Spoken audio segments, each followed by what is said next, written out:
सिंध जा माण्हू अहिड़ी हरकत करण जी कंहिंखे बि इजाज़त न ॾींदा। हाणे 47 वारो दौर गुज़री चुको आहे या अॼु खां 26 साल अॻु सीता गोली खे हितां अगवा कयो वियो। उन जे एहतजाज जे ॾोह में 45 माण्हुनि खे शहीद कयो वियो।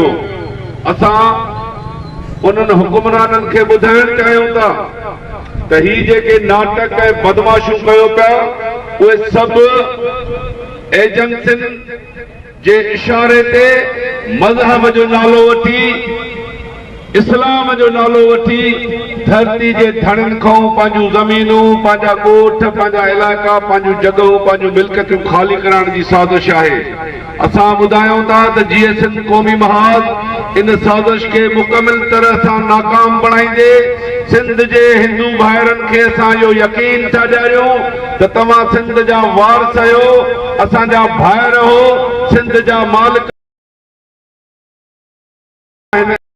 एहतजाज में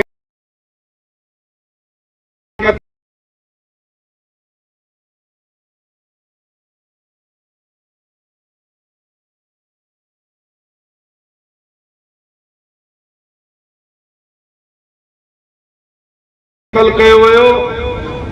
3 हिंदू असांजा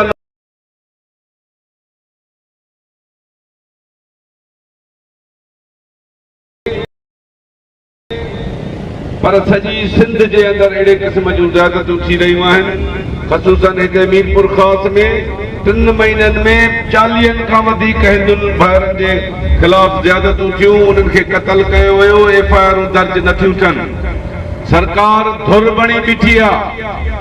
असां चऊं था त इन्हनि सभिनी ज़्यादतियुनि जी ज़िम्मेवार हिन वक़्त जी गवर्नमेंट आहे। हिन मुल्क जा इदारा ऐं एजेंसियूं आहिनि जेके सिंधी हिंदुनि खे तहफ़ुज़ ॾियण में मुकमिल तरह सां नाकाम आहियूं आहिनि। अॼु चक जे हिंदुनि खां क़त्लनि जा केस वापसि वठाइण जे लाइ उन्हनि खे धमकायो थो वञे, उन्हनि खे धमकियूं ॾिनियूं थियूं वञनि।